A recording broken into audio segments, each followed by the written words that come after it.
Hello, hello.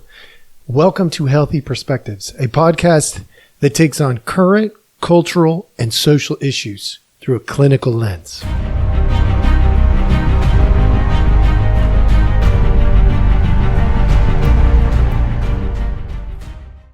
Hello, hello. All right, welcome back. Thank you so much for joining us. As always, we appreciate your time. The serious issues today. I went on a little trip down to California. I had somebody down there to pick up, brought them home, did the loop, what is it? The Pacific Coast Highway.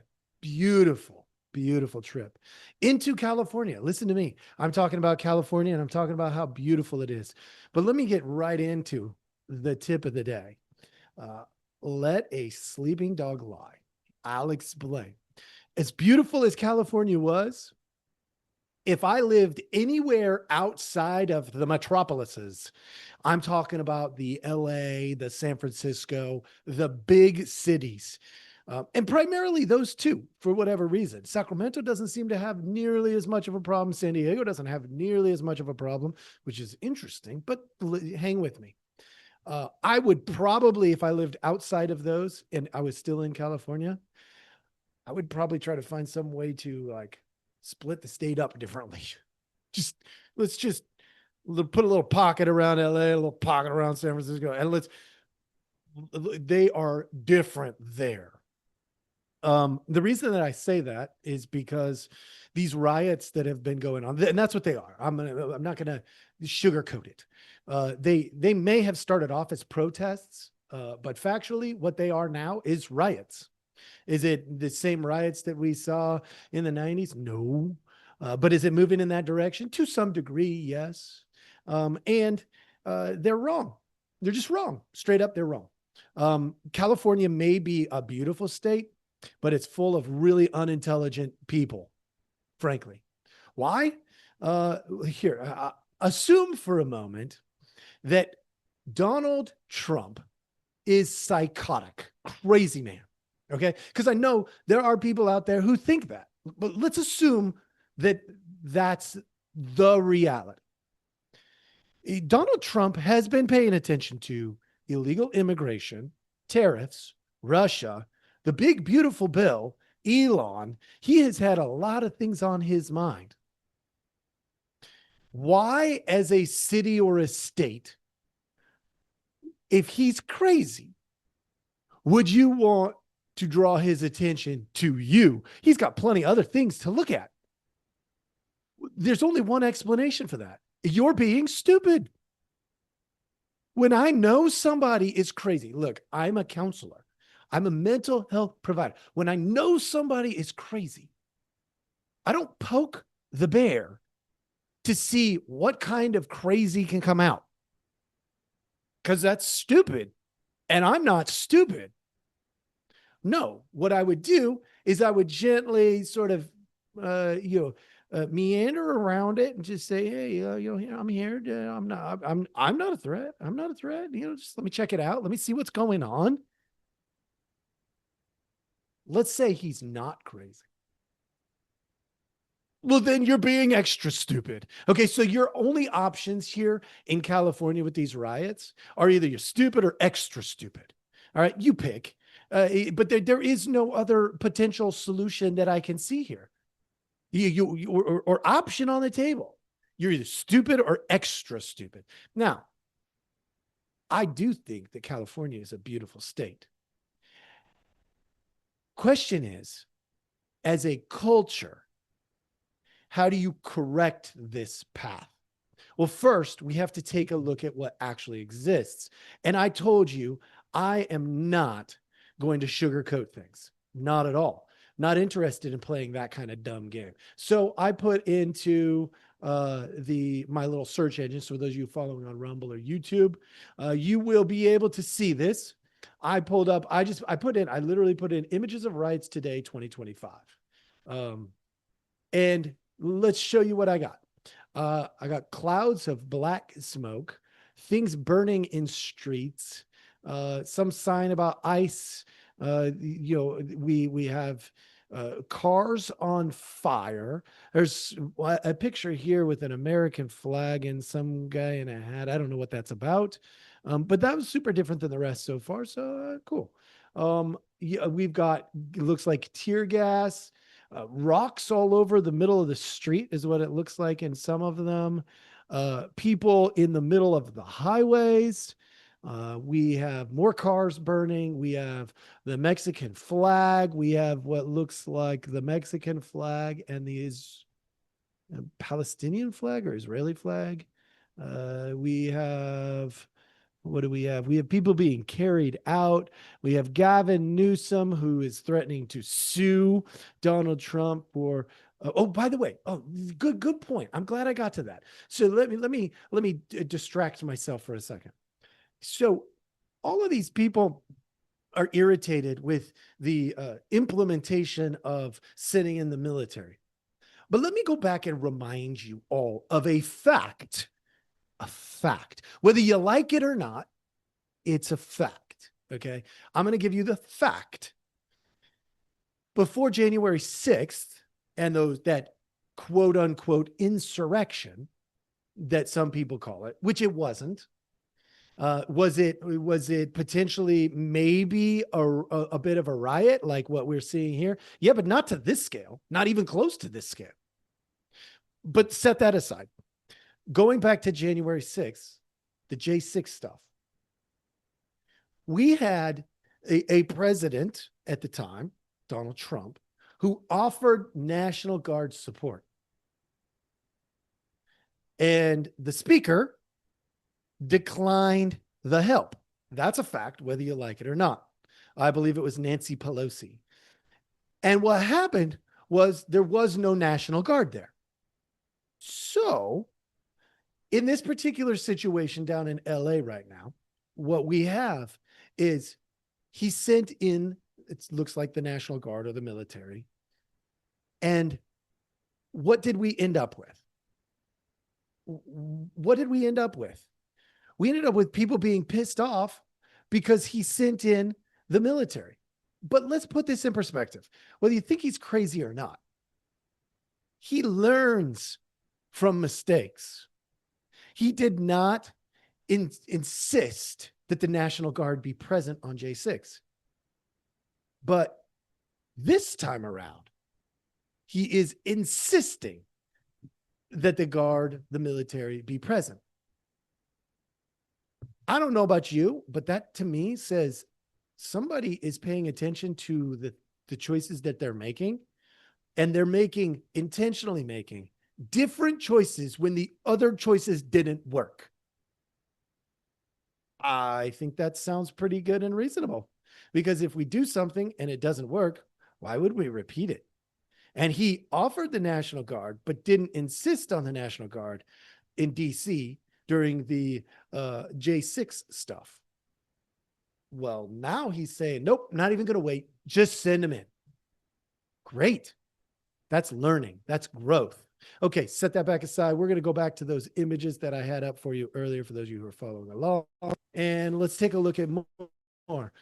You've got more tear gas. It looks like it's the same car that keeps showing up on fire. That's really interesting. You have people using benches as barricades. Okay, so that means they're destroying their own city, potentially, if they're legally there. They're destroying their own city to cause problems. I mean, look, what about this? Let's be reasonable. Let's be super reasonable. What if the military was set up at the border between Mexico and San Diego, down in Southern California? And the military was put at every post on the highway where California crosses into another state, all of them. Basically, we send in border patrol around California. And we say, hey, if you want to leave, you have to prove that you're a citizen. Okay. Now, a lot of people are going to be like, well, what good would that do? Citizens are supposed to be able to go from state to state to state. Well, that's true. And citizens wouldn't be blocked. But what would happen is every time that somebody tried to leave that was illegal, because clearly this is a problem there, they would not be able to go anywhere else in the United States. And because we got the border blocked going back into Mexico, it's a one-way ticket. You can go through, but you can't come back. By the way, those are called boundaries, folks. Now, other than setting them up to the other states around California, that's the way it's supposed to happen. You're supposed to be able to free flow between states, but the reason they have all those checkpoints at the state lines is so that we can impede movement should national security be at risk. If they did that, how upset would people actually be? And would it matter?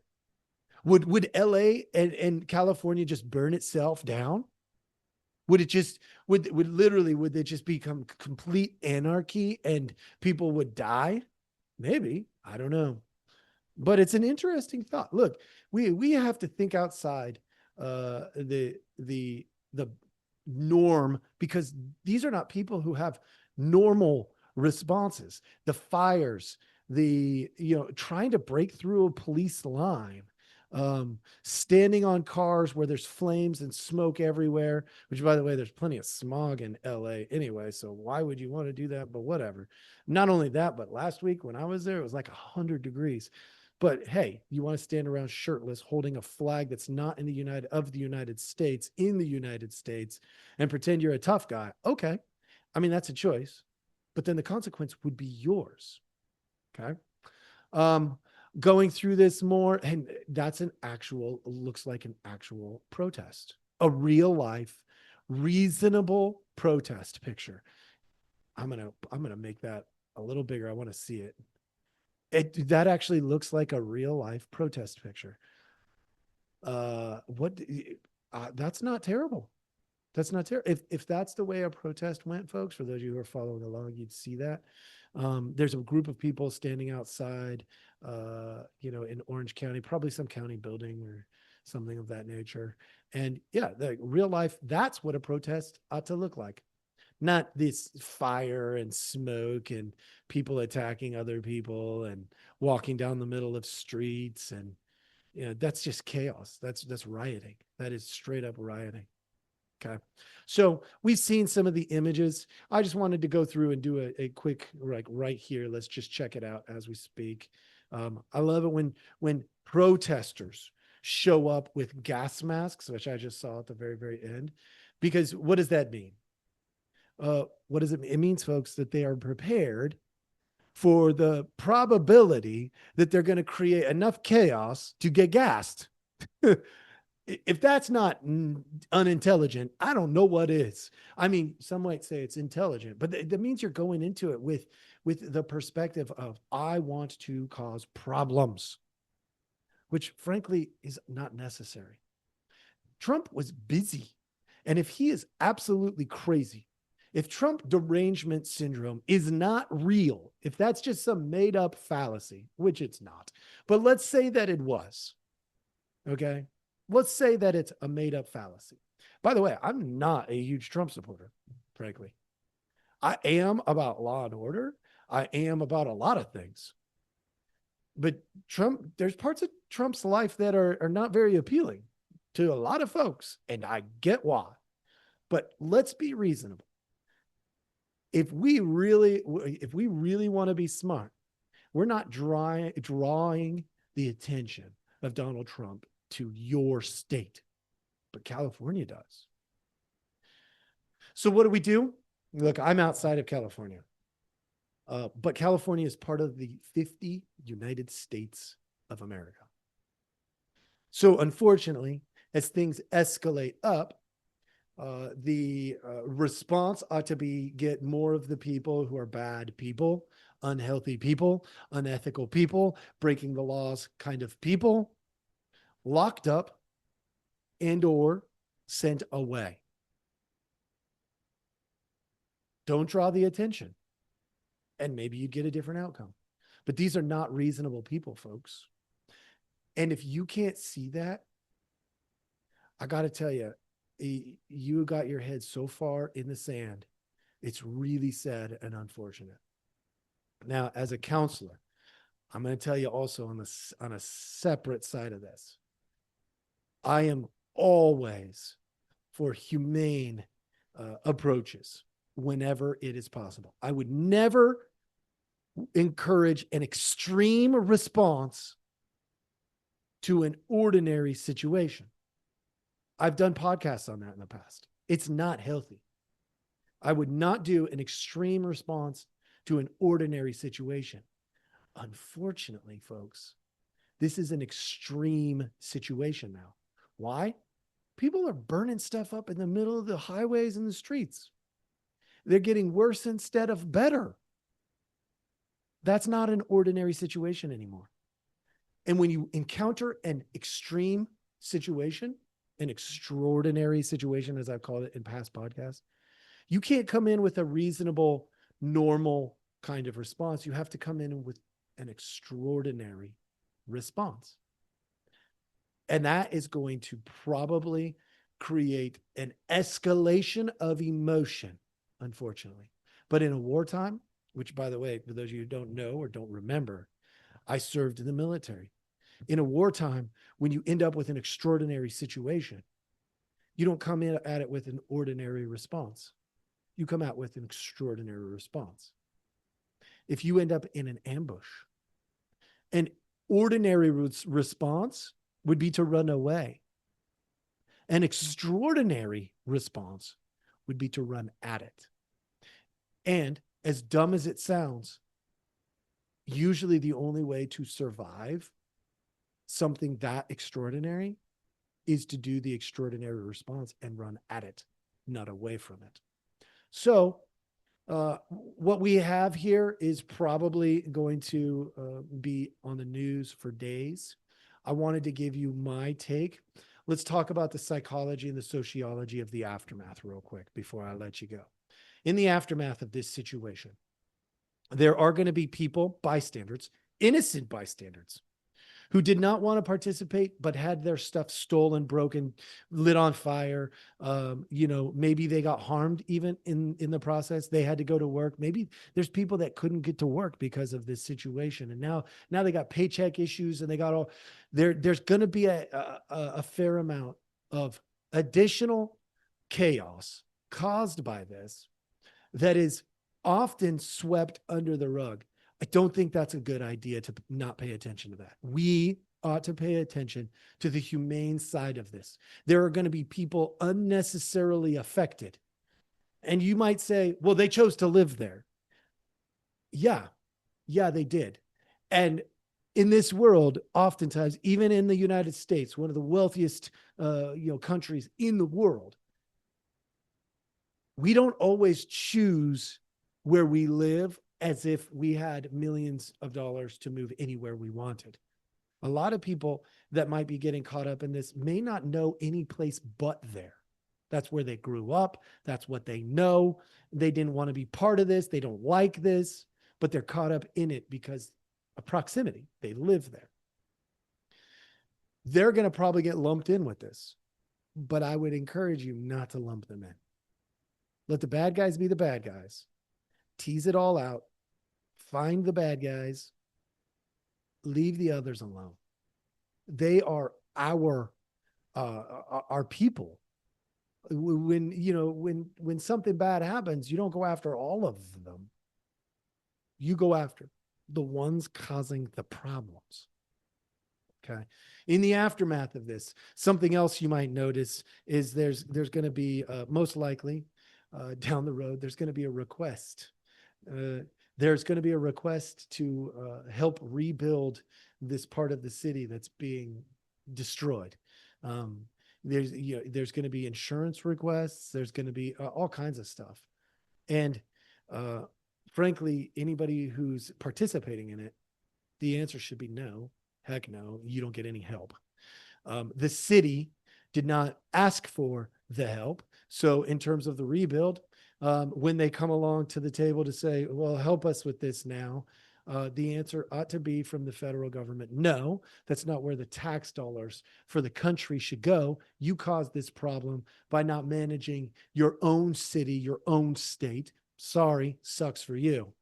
Why? This was all preventable. Everything about this was preventable. The tip of the day was it was let a sleeping dog lie. Well, you woke the dog. You shouldn't come asking the dog for help now. Nope. There should be firm boundaries around that. Sorry, California, figure it out. You allowed this to happen in your state. Yes, we helped you as a country since you helped, which I think is ironically, this is funny to me in some ways. Like sad, funny, kind of funny, but funny. You're going to ask for help most likely in the aftermath. Why? Because you're not very smart people. You're proving that, right? Trump's attention was on everything else. All you had to do was just shut up and stay in your place and enjoy the freedom that you had. But no, that's not what you chose. Or even do a reasonable protest, like the one image we saw there. Do that. And the eye of the country would not have been on California. So you're going to ask for help. And the answer really ought to be no. Sorry. Not going to help you. Learn from your mistakes.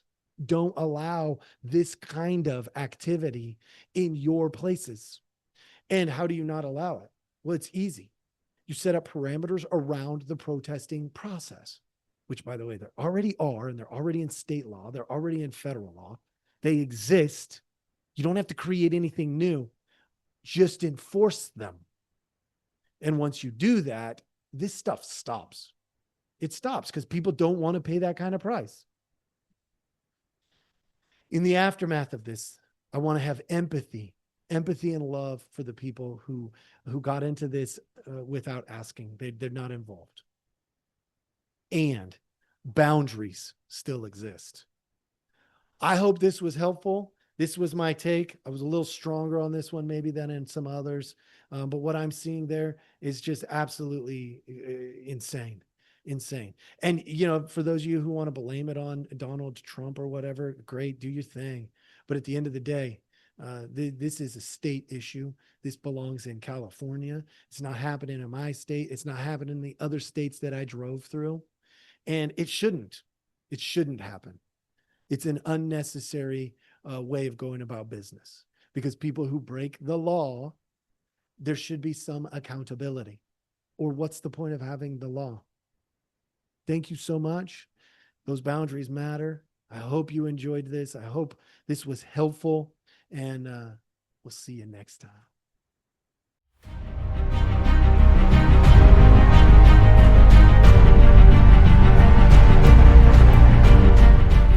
Hey, everybody. Thanks for listening. We appreciate our audience a lot, so we give you some simple ways to track us down.